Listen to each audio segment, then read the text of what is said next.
This is We Are Trying, the Playful Parenting Podcast. Welcome to We Are Trying, the Playful Parenting Podcast. I'm Dan, and with me is Miss Amy Dunton, and we are here to wade through the trials, tribulations, and triumphs that come with the ever-changing life that is parenting.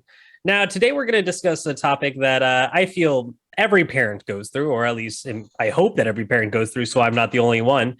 But picky eaters, because I know my kids, my 5 and my 4-year-old, are both very picky eaters in different ways too.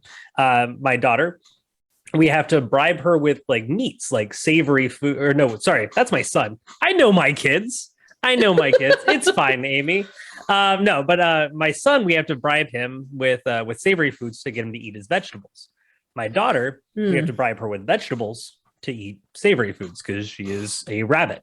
Her favorite food so her birthday just happened and we're out and about. We just got her a cupcake and she eats like half of it and was like, I'm good. And we're like, okay, cool. What do you want then? Can I go home and have my carrots? I'm like, sure you can. Oh, why not? Yeah, no, she's a strange one. Amy, how about your kids? Were they picky eaters growing up? That's hilarious. I can't say that they were ever begging me for vegetables. I'm pretty sure I can lock it on that. I'll take that one to the bank. I think I got that one covered. Yeah. But they were in other ways. In some ways, like the most common foods that most kids, I think, are like, give me tons of this. They were like, nah, like cheese. What kid doesn't like cheese? Who's now, 20, but at the time it was, when everything had cheese on it, Jackson, he was not a fan. It was a huge thing. Rice was another one that I know that they struggled with eating. They both hated it. And a lot had to do with how the food looked. Like they would know at a glance. There was no like, I'll give it a try. Yeah. No. It was just like, what is this? I've never seen this before. It's not a chicken nugget, so forget about it. It was I don't know what this is, but I know that I don't like it. Exactly. Yeah. Oh yeah. And the process of getting them through a meal was sometimes like, I can't even count the number of things that I would have to try in a short, like rapid fire pace to try to just get them to consume a meal. Well, you got to get them off balance because if they're focused and they're like, no, I'm not going to eat this. You got to get them off balance. You got to get them thinking about something else. And then all of a sudden the food's in their mouth and they're like, yeah, this is great. Why would I not like this? Yeah, totally. And for me, it would also depend on who else was there. If it was, then that would be different than if like their cousins were over. If their cousins were over and they were eating it, I would find that my kids had a much easier time consuming it. And it was like, yeah, cool. That's interesting. They're having it, so I guess I'll eat it. Yeah, we don't have that blessing. No, because I think my nephew, he's a pretty good eater. You stick food in front of him, he goes to town. And then we'll be just watching Leo picking at his food, and it's like, hey, your cousin finished all of his food, and he's like, okay, I don't want this. It's like, I don't care what he did. Do you see me caring? Because I don't. This food is not getting eaten. Okay, so here my question then is how long does this go on for you? Like how long does that take? It depends on the food. Food and poor Leo, he's similar to me. It's a texture thing sometimes. And it depends on the food. So it could go anywhere from like a bribery thing where it's like, hey, we'll give you this if you finish your food, or hey, we're at a birthday party, you can't have cake unless you finish this. That motivates. Yeah. Sometimes it's like straight up commitment. Love the kid to death. He commits, he takes after his dad. We commit to the bit. And I love it. But sometimes it takes a little bit longer. And that's, that's where you have to come up with some tricks, some ideas on how to do it. But it's trickier when you go somewhere else. Yeah. ironically, when we're out to eat, like at a restaurant, and maybe it's because we have less, more flexible rules at restaurants out and about than you do at your house. Right. But he tends to just demolish food when when we don't make it. If anybody else makes it. So even if it's the same kind? Mm-hmm. Yeah. Wow. Yeah. And even then, it's, he's young enough that it changes weekly, where it's, okay, cool. Hey, we made spaghetti and meatballs. He loved it. He ate all of it. He asked for more. 3 bowls in a row. Let's do this. Make it again next week. What is that? Oh I don't my like gosh. That. No, you love it. No, I don't like that. Have I had hilarious. this before? Yes, Leo, you've had this before. Did I like it? Yes, Leo, you liked it. I don't like it. I was like, cool, awesome. Yeah. Because what do you do with that? I have to say, not, maybe not a proud parenting moment, but my kids, they were receptive to bribes. Yeah. I mean, if it was like ice cream was coming out after dinner, and especially having 2 kids, I think that was an even bigger benefit, because they would sort of like, well, wait, he's getting ice cream. Yeah, I'm gonna definitely eat everything that I've got. I think that having an only child, you would have to get so much more creative in terms of what you kind of put on the table, literally.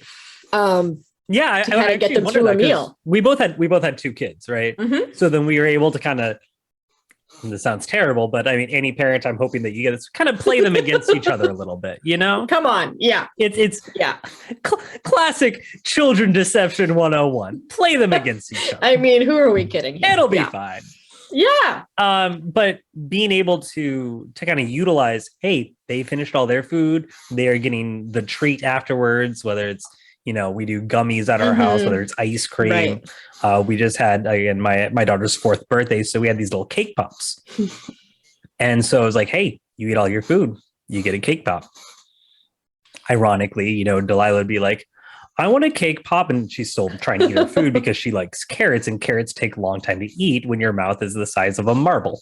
They do. So she's trying to eat all these carrots really fast. She finally finishes it, gets her cake pop, takes one bite, realizes it's pure sugar, and is like, I don't like this. Like, oh my gosh. Which is fine, because then I eat the cake pop.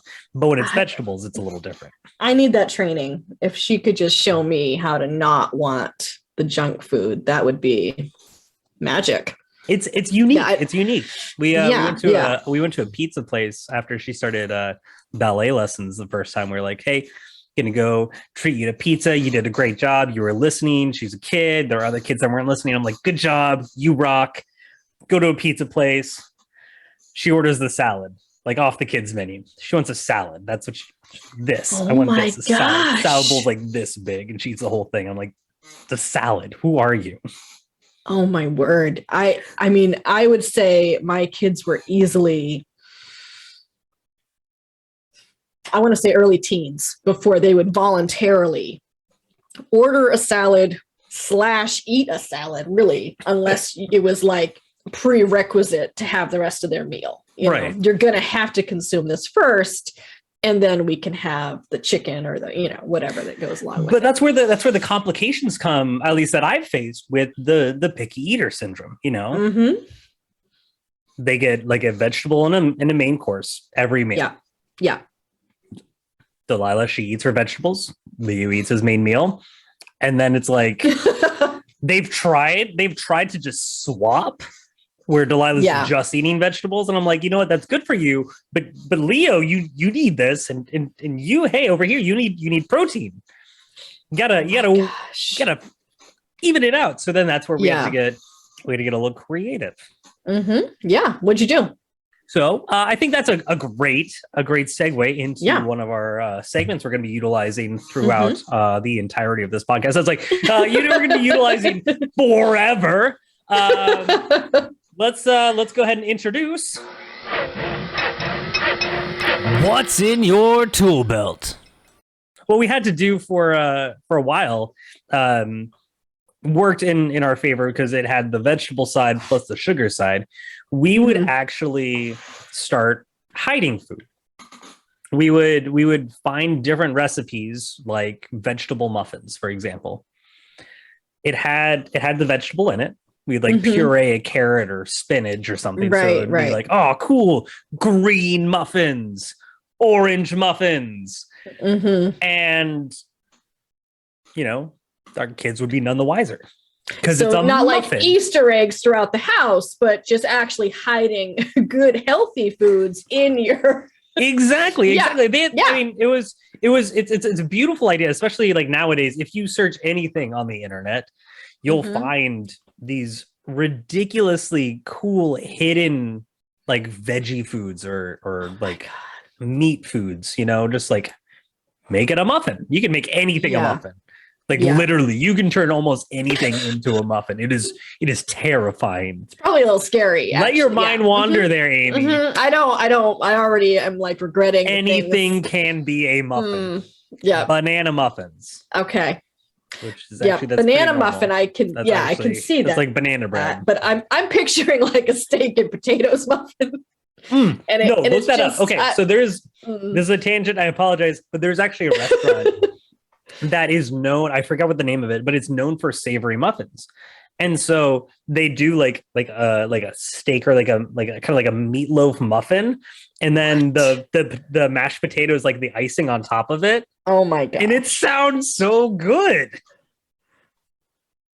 It's meat potatoes. I'm gonna have to check that out. Okay. Yeah. But I mean, that's just one of the tricks that we did to get the kids to eat. That was especially when they were younger. When we're sending Leo to school, we try and pack vegetables with him so that he's eating healthy, because we are weird like that, and we want him to eat healthy as a young kid, which I did not do as a young kid, but I seem to turn out fine.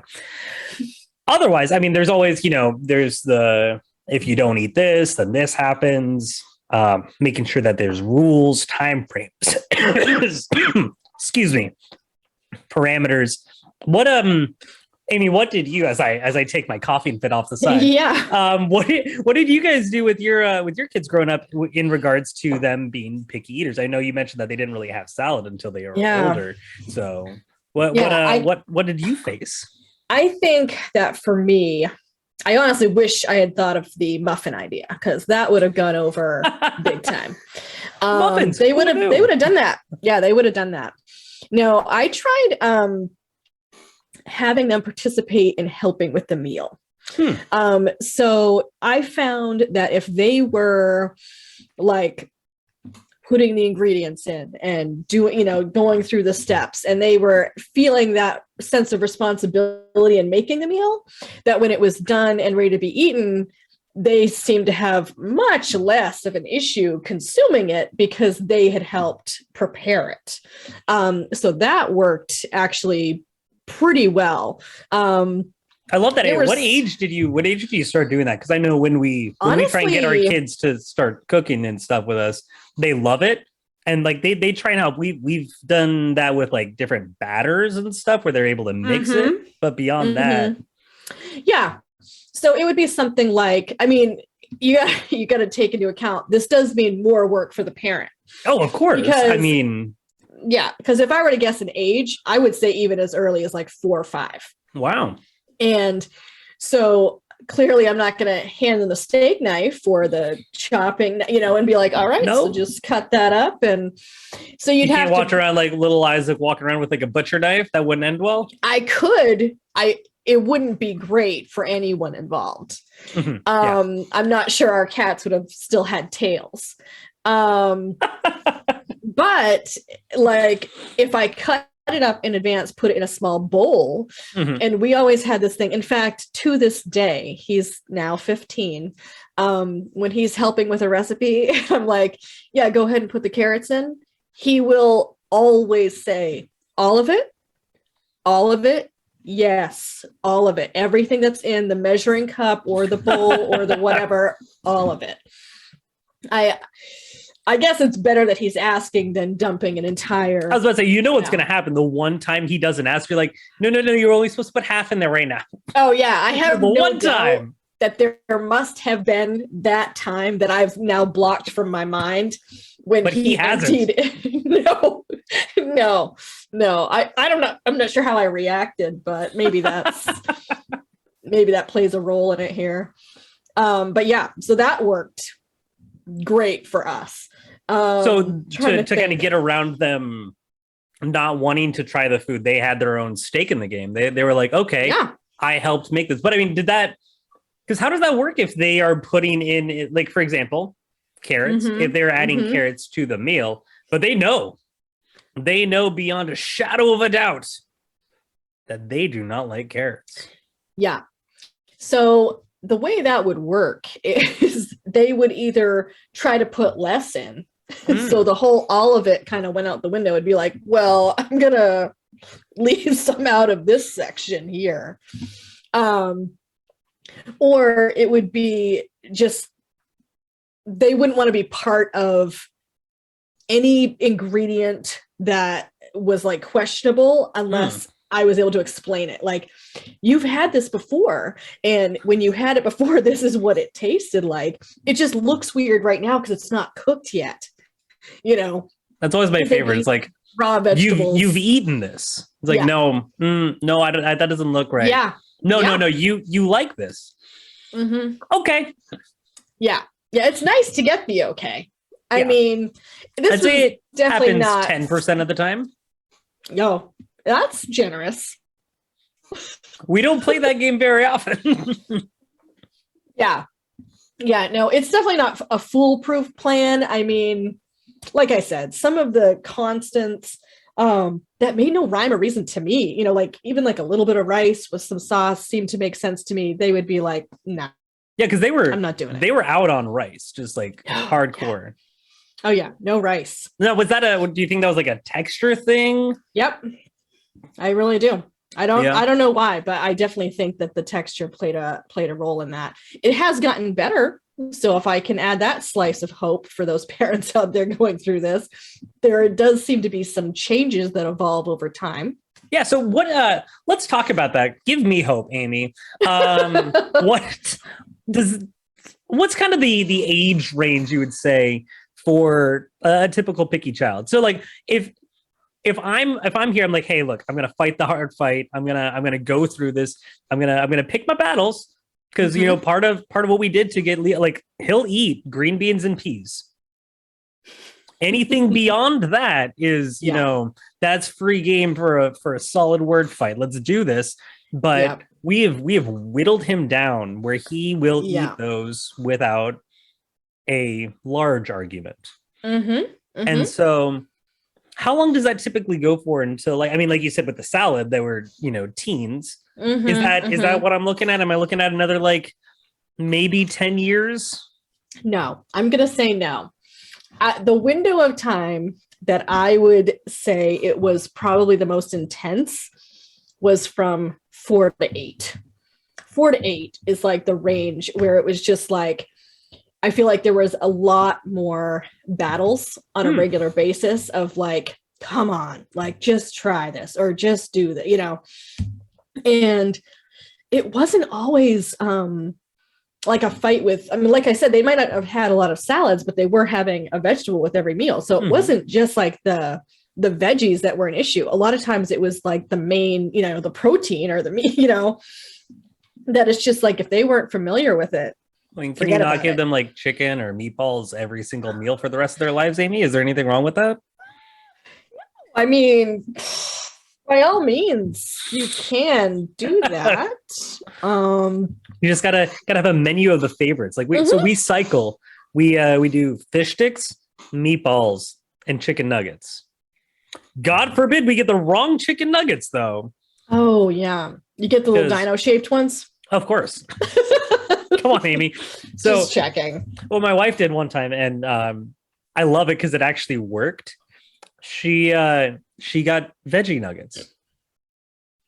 And because of this day and age, right? Because of this day and age, they taste like normal nuggets. That is a lie. That is a lie. The kids are eating these, and she didn't tell me, mind you. She didn't tell me. So I'm over here, like, these are pretty big. Like I said, Delilah has the mouth size of a marble. I'll eat one of them, and I take a bite, and I'm just like, this tastes different. I go and I talk to her. She's like, "Oh yeah, no, I forgot to tell you. No, these are made out of like plants. I don't know what they are, but they were BOGO, so I bought them." And oh my gosh. and so yeah, no, the kids love them, but we lucked out on that. But yeah, so it's usually it's chicken nuggets, meatballs, fish sticks. Yeah, that's going to border on cruelty, I would say. But it worked. That's again, that goes back to our favorite tool in the tool belt, hiding it. Right. It's not like we're not lying about it. No. It's like a white hiding lie. It into something. It is a nugget of some sort of something or other. Yeah. Eat your food. Okay. Eat your food. Okay. So let's take this scenario. You've got your tools, and if it's not working, okay. So you're at dinner and it's just like, nah. What's your next step? What's the next process there? All right. So we definitely are a clean plate house, you know. Okay. You do not leave the table until your food is all gone. The kiddos know that. Now, my wife and I, we're full-time parents or full-time workers. So by the time we're having dinner, it's like right before bedtime. So if they do not eat their food, then they don't get playtime before bedtime. Yeah. Time starts to run out. There are consequences to the action of not eating. And so you either eat your food or you lose it on playtime. Once playtime's gone, then maybe you don't get a book before you go to bed. If you're still not eating your food, maybe we have to start taking some stuffed animals away. So if they don't want to play the game of eating the food, we'll be patient with them. It's like, look, this is balls in your court now, man. Yeah. Your choice to eat your food. I'll sit here. I'll wait. But no, every time you're not eating your food, something goes away. And that tends to work. Playtime, not as much as reading a book, especially for Leo. He's a huge lover of books. Yeah. He takes after his mother, and I love that. And so but yeah, I mean, so it's the idea of setting rules and timeframes, making them understand this is what you need to do. If you don't do it, there are consequences, but you got to stick to it, because as soon as they see that hole, as soon as they see you give in, they know that they can get away with it. You gotta stay true. And I think that that goes across the board with any kind of threat, if you will. You gotta stick to it, even if you don't mean to say it. Like, you're like, well, you do this and then this is gone. Oh, dang it. Now I gotta take it away. You gotta stand by it. That's you gotta stick to it. Yeah, I hear that. So I will say, I did not grow up in a household that was like clean plate household. And when I was bringing my kids up, it really wasn't something that I thought much about as like the focus. I would kind of have an amount in my mind of like a good portion that they should be consuming from their meal. And that was kind of my focus. Okay. What I will say was the complication there is we had a family dinner that was like a regular thing when we moved to Florida. And it was, and they were the same thing as you, like they were clean plate households. So when especially Isaac, sat down to eat, and it was food he was not used to eating, because like you said, we usually had a running menu, that we followed. And he got something on his plate that he's like, I'm not sure what this is, and that's going to be a no for me. I cannot tell you the anxiety in me, because I was just like, oh God, what's going to happen? Honestly, that's got to be one of the most stressful things when you're in a situation. Because I've been in kind of the inverse situation where it's really tricky, because our kids know, hey, you got to eat your all of your food. Right. And this would be the inverse for Isaac at that time. Right. Where it's, but they didn't do it. Yeah. And then it becomes tricky, because same way you set parameters with your kids, you need to set parameters and understandings with the people that you're going to be around. It's like, hey, just so you know, this is what we do, and we didn't learn that out until obviously we made our own fair share of mistakes. But once you kind of be like, hey, this is great. We're having dinner. Well, I love this. Want to hang out more. This is our expectations of our kids. So just wanted to give you that heads up. If it's different from yours, I get it. Either let's figure that out now, because if we're going to try and figure it out in the moment, all hell is going to break loose, because the kids are like, go in panic mode. This is not what I'm used to. This is not what I'm used to. Yeah, on both sides, where it's just like, it's like, wait, how come they don't have to clean their plate? And then, wait, how come I have to clean my plate? And it can be tense, and it can be just like, oh, clashing of two worlds. Yeah. And I think it's just like, not so much like one's right, one's wrong kind of a thing. I think it's just sort of the adjustment of, this is, things are done differently, and you have to kind of roll with that. And this is, but it was definitely tough. It was hard to kind of, navigate through that.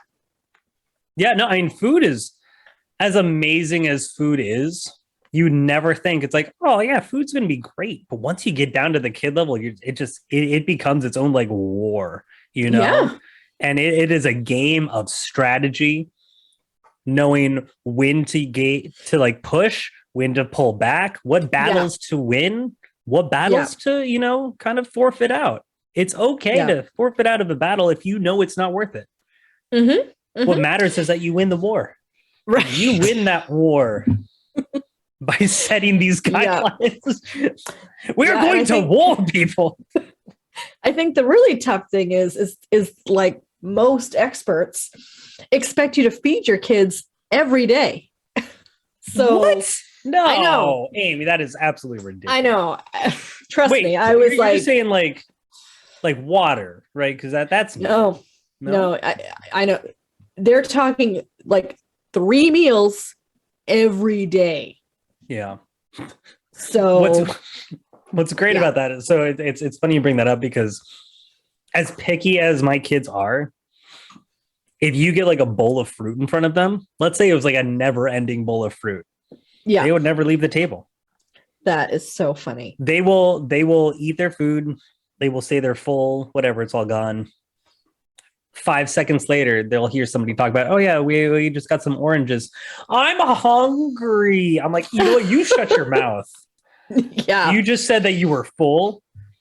We asked if you wanted any more food. You said, no, I'm good. I'm like, it's like, well, I made room. My son, he does this little dance. He did this once in front of my in-laws, and they consistently do it, and it's hilarious. Here, he just stood up and just like shook his body. Oh, he's like, I made room. I'm just like, what? That's genius, is what that is. Yeah.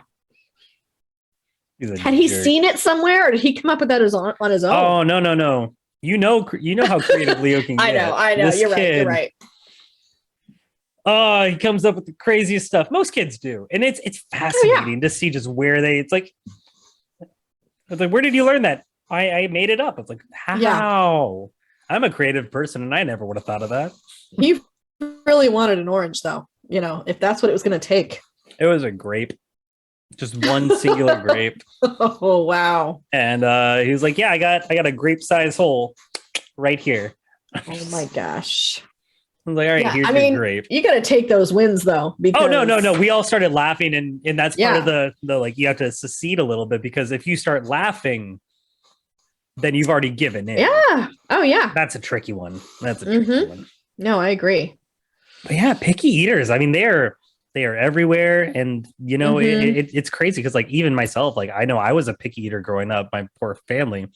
I remember the last thing that I just couldn't have burgers with bread, because the bread would like stick to the burger, and then there was like a weird texture on it. Oh my gosh! Okay. I was a monster, and you know how much I love food now. Are you like your food can't touch kind of thing? Not anymore. Okay, but you were as a kid. Younger, yeah. Wow. Yeah, no. I'm just like blended up for all I care. It's all going to the same place. Yes. Yeah. But yeah, so Luckily, my kids haven't gotten to that point. Leo's very similar as like the cheese goes. He won't eat cheese on his burgers, but he'll devour a burger. Wow. Delilah looks like a burger and it's like, hey, where's my salad? So we'll see how that turns out. Yeah. 4 to 8. 4 to 8. And that's what they are. They are in that spectrum, Amy. But you're not in 9 yet. You're not past it. No. We don't have to revisit this until you hit that. I'm definitely gonna try the helping make the food thing. But yeah. Oh my We'll gosh. see how that Get the goes. little cute chef's hats. That's You'll be in adorable. business. Yeah, Stop it. I I'll send know. you pictures. Yeah, please do. I'm already picturing it. So yeah, make that happen. Although you wouldn't be able to see Delilah's hair, we gotta pull it, hide it somewhere. All 5 pounds of her hair. Yeah. Oh yeah. Ridiculous. Oh my But yeah, no, so that's those are our thoughts on, different strategies, different tools in your tool belt for helping deal with picky eaters. Look, we know you got them, we have them. Picky eaters are everywhere. So please tell us some stories in the comments below. Send us some messages. If you're watching this on YouTube, make sure to subscribe. If you're watching this on anything else, I think you can subscribe there too. So we are on Spotify, Amazon Music, and we're going to be popping up all over the place wherever you find podcasts. Make sure to listen to us next time, where we will be discussing another staple of childhood, bedtimes in The Never Ending Story and other bedtime favorites. I'm Dan Kiefer. This is Amy Dunton. Thank you guys for listening. We'll talk to you guys next time. Take care, guys.